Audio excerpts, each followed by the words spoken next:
What is up, everyone? I am TST's the Mudman, and it's time to figure out what we are going to play this weekend ranked in Gods Unchained. So we're on GUDex.com, looking at God popularity at Mythic rank over the past 7 days, and as you can see, Nature is actually the most popular god in the meta technically. However, when you take a deeper look in the meta and sort by archetype popularity, you can see that Zoo Light and Aggro Deception are still the most prevalent single archetypes in the meta. Aggro Nature has jumped in popularity, but that Zoo Light and Hidden Rush Deception are still the most popular. Then after Nature we have Deception and Light, as you would expect, followed by Magic, War, and Death. When you run into Nature this weekend, it will most likely be Wild Nature. The curve will either fluctuate between like 6 mana or maybe an 8 mana Heavenir, but they'll mostly be Wild Nature decks. About 2% of the meta is Amazon Nature, so Wild is far more prevalent. Deception can either be Hidden Rush Deception or like Steal Your Stats and Stuff Deception. Hidden Rush Deception is slightly more popular. It's very powerful, but you might also run into that Control-y Deception type deck. Light's easy. Light is always Zoo Light. Magic can either be Control Magic or Tempo Magic. Control Magic is slightly more popular though. Then we have War. War's best archetype is certainly Control War. Control War is arguably the best archetype in the game since it's very powerful against Zoo Light, Aggro Deception, and aggressive nature decks. However, Control War is very expensive, so it's not particularly prevalent in the meta. Like mid-range war decks or aggro war decks, they exist, but they are far weaker than their light nature and deception counterparts. So over the weekend, you'll probably be seeing mostly Control War or no war at all. Then finally, we have our least popular god in Death.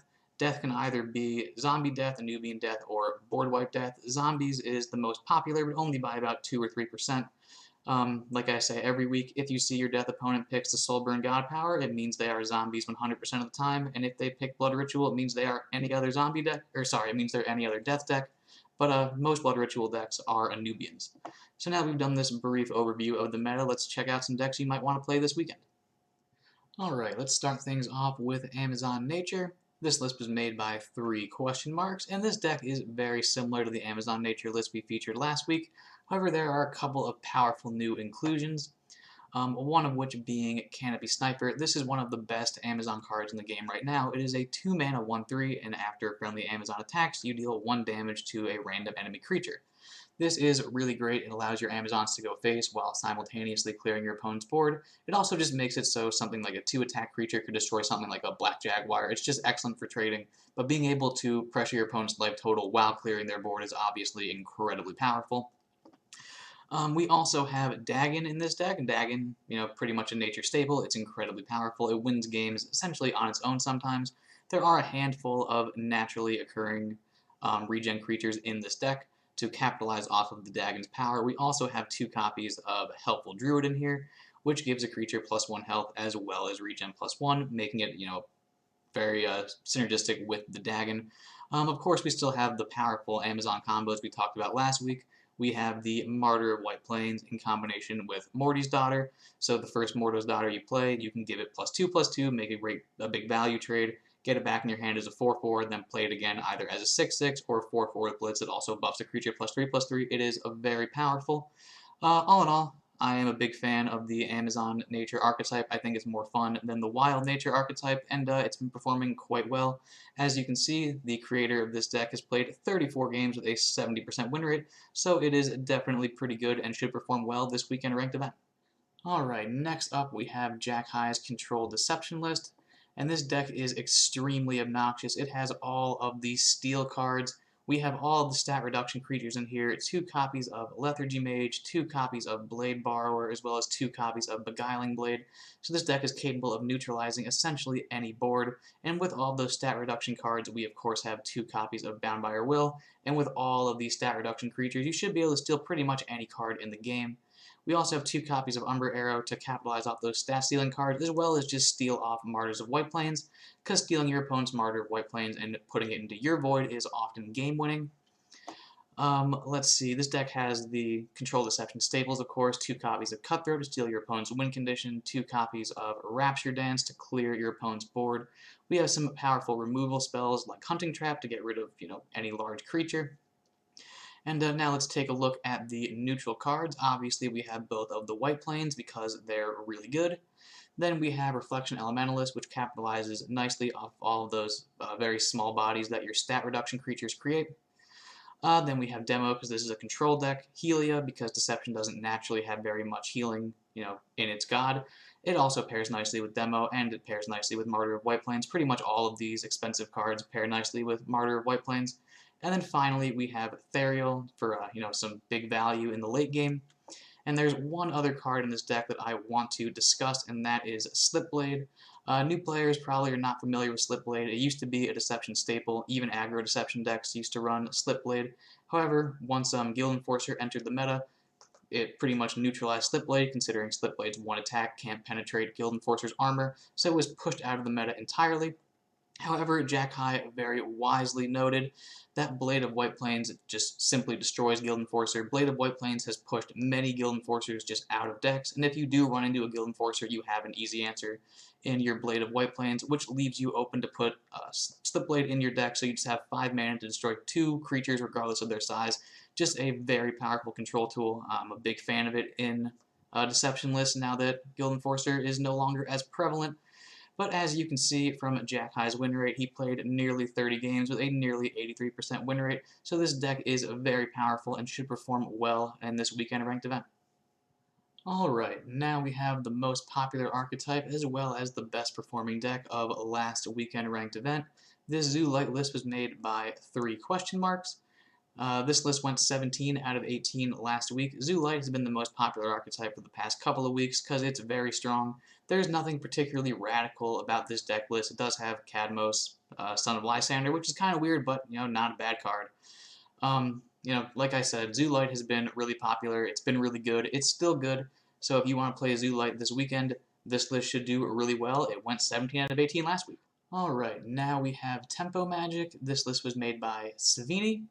And this Tempo Magic list is a bit more tempo-oriented than the list that we've been showing for the past couple of weeks. The first thing I want to go over is this deck has 2 copies of Warped Engineer as well as 2 copies of Arcane Transcendent.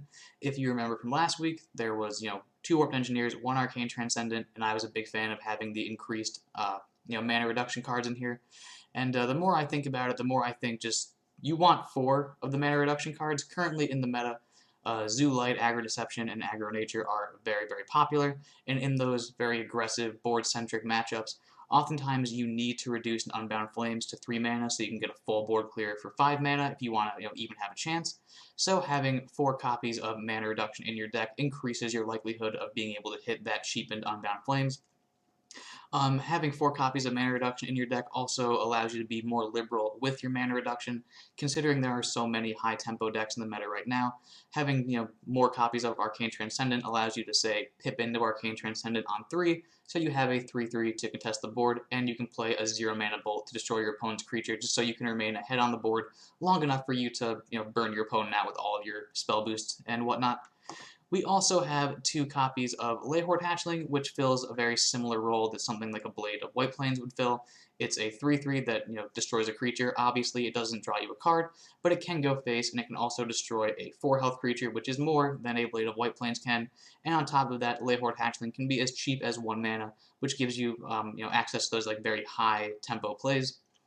Besides that, we have our normal tempo magic stuff. We have lots of card draw in this deck. In fact, this deck has slightly more card draw than normal.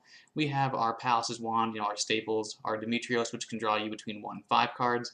We have 1 copy of Safeguard Incantation, and we also have a copy of Vortimer, as well as a copy of Corrallus Rudemoth. Both of these cards have generally fallen out of favor because they're so easy for Deception to steal.